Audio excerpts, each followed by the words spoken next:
Everyone, Jane Monreal here, live Impact News on WCNC Plus, as we are taking a listen and a look at the Ways and Means Dems Committee asking for access to Doge and their access to the Treasury and other financial information, obviously getting heated at times. And this is what we do here at Live Impact News. We are monitoring all of the your headlines from local, regional to national and international headlines. So every day is different for 2 hours, Monday to Friday from 9 to 11. Carlene, my producer, and I are just going to monitor the feed and bring those feeds to you live here, just raw and unedited. But we're also bringing you some of the stories that impact you, because this is Live Impact News. And one of those, for those of you asking where's the money, how about a wake-up call if you've ever opened up a credit card? Our Nate Morabito looked into this here in WCNC Charlotte.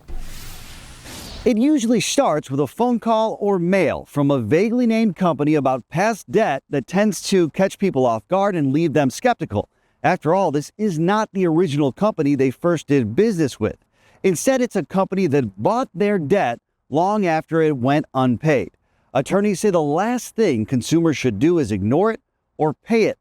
Instead, they should take it seriously and ask for help. A decision 25 years ago to open an H.H. Gregg credit card and save a few bucks on a couple TVs. I actually had the cash to buy them, but they had a promotion going on. Has cost Shari Spector dearly. They sued, they sent a sheriff to my door. That did scare me. Initially, just money. It is not who I am.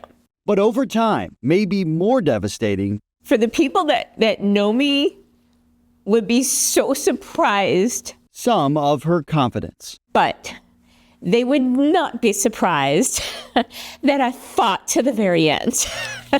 Today, she's just on the other side and desperate to help protect others. That means something to me. Records show early on she made payments on the 2-year no-interest plan. But then her world came crumbling down. The Charlotte woman says she kept up for as long as she could after losing her job, but eventually had to make tough decisions. Food, clothing, shelter. That's all that got paid. Many years down the road, the phone started ringing. They would call 6, 7 o'clock in the morning, 12, 1 o'clock at night. Portfolio Recovery Associates claimed the company now owned her debt. At that point, her remaining balance sat at almost $2,800. I was saying, I will do this. I owe the money, and I'm happy to pay it. But you have to prove that you own that debt. I'm not just going to give you money. I don't even know who you are. That's when she enlisted the help of attorneys. I wasn't avoiding anything. And then you come at me like that? No. No. No. I wish they didn't exist. Jason Pickler is with the North Carolina Justice Center. They take these worthless debts and turn them into $1 billion business by getting civil judgments against poor people. He's used his legal skills to help fight back on behalf of those people, filing a class action lawsuit against PRA, claiming the company failed to follow the rules in place at the time, and as a result, secured an almost $6 million settlement. We definitely put some brakes on the runaway train. But it's not just here. This came out of the blue. Our content partner across the country in Phoenix discovered PRA incorrectly tried to collect debt from a woman named Ann Munoz. When you come after me wrongfully, I'm going to make as much noise as possible. A judge there dismissed her case in January. These cases are not unusual. Just 2 years ago, the Consumer Financial Protection Bureau ordered the same company, labeled a repeat offender, to pay more than $24 million, in part for illegal debt collection practices, noting the debt collection giant filed lawsuits even when it lacked documentation about the debt. These companies shouldn't be allowed to do whatever they want. A common theme in Shari Spector's case. With the North Carolina Justice Center's help, a judge eventually vacated the judgment against her. I just have chills right now because just hearing that was just complete vindication. Meanwhile, she secured a more than $5,000 settlement. For those who can't afford an attorney and are facing what feels like an insurmountable legal challenge, there are services in our area that might be able to help. The nonprofits, Legal Aid of North Carolina, and Charlotte Center for Legal Advocacy.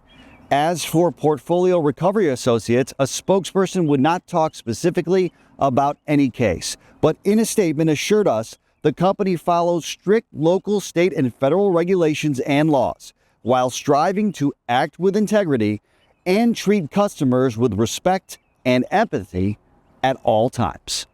Nate Morabito, WCNC Charlotte. What a story there. Incredible find. And I mean, this is a huge effort. I mean, I have read, I don't know if it was a company that said, we will buy your debt or things of this nature. So that story actually struck a chord with just wanting to consolidate debt and, deal with little credit card issues that are just kind of hanging in the balance. Yeah, and that can easily happen. I mean, I guess people don't realize it, that if you don't pay your credit card, for example, say you buy a refrigerator and you open a credit card because you get like a discount from the home improvement store, and you miss a payment and maybe you fell on tough times, which can happen to anyone at any given point, right? And you don't pay it. And then over time, the company says, you know what, it's worthless at this point. You're not going to pay. We're not going to pursue it. We'll write it off on our taxes.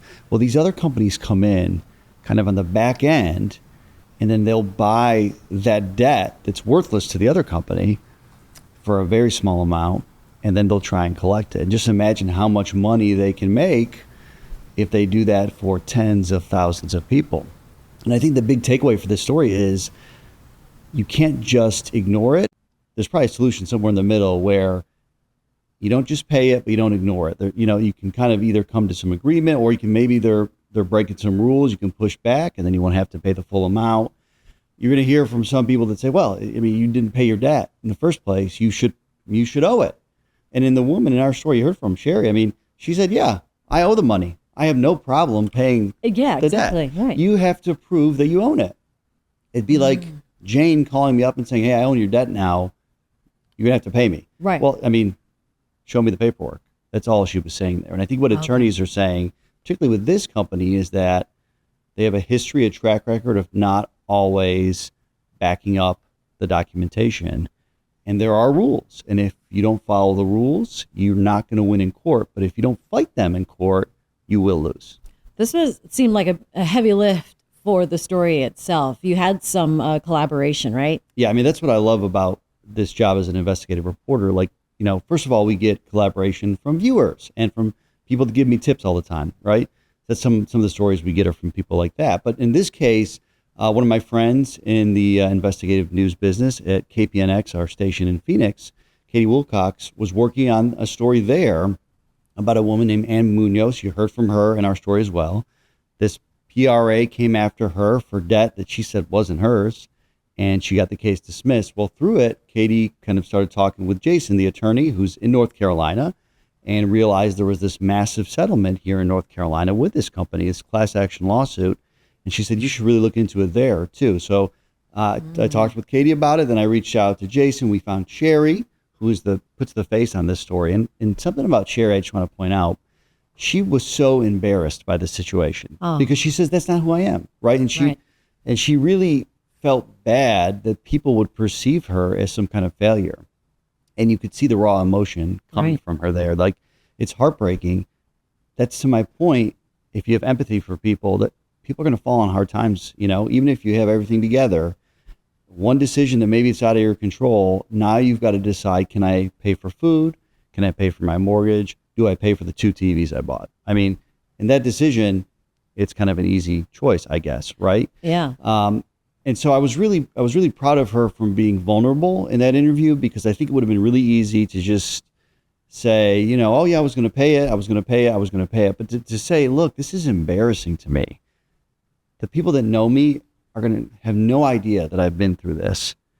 What struck me about this story is that there are so many people out there like Shari. I mean, the amount of people that have reached out, that are looking at our story online, it's amazing. This is across the country. I'll read you a few of the emails. Yeah, exactly. And we do appreciate her just coming forward and being so candid and letting it all out there to help other people. And obviously, has resonated with a lot of folks out there. Well, I mean, that's how you connect with people. You're real. You're honest. You're not putting a face on. This is real life for her. This is not something she's proud of.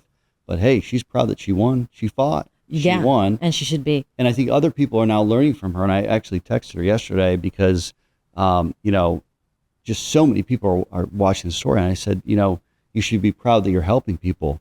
And I think that's the takeaway. You don't realize it in the moment, but that is why she agreed to do the interview. Right. She wanted to help other people. And then immediately after the story aired, I started hearing from other people. And I'll give you some examples. Okay. This person reached out and said, just watch your story on the debt collector.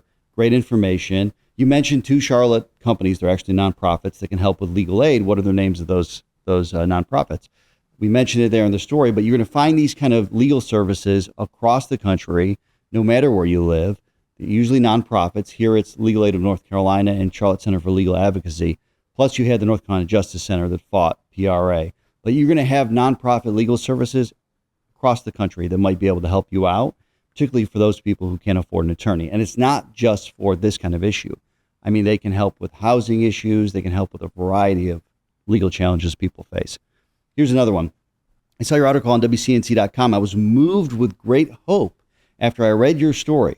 Unfortunately, I have debt and have noticed that the creditors, PRA, has now for some time taken over my old debt, according to what's on my credit report. So this person checked the credit report, saw this company's there. Would you mind giving me tips on how to resolve these creditors? I would greatly appreciate it. Oh, good question. Yeah, and I think the tip is if you get mail, particularly a legal document, you need to open the mail, you need to read it, and then you need to decide, should I reach out to an attorney, right? I don't know about you, but I get envelopes all the time in my house and right to the trash. Still so much junk out there. Yeah. Yeah. Right to the trash. Yes. And now I'm rethinking that. I'm like, well, maybe I should open every one. How long does that take? And it potentially could save me a lien on my house one day, because that's what happens. You get a judgment against you. They put a lien against your property if you don't pay it.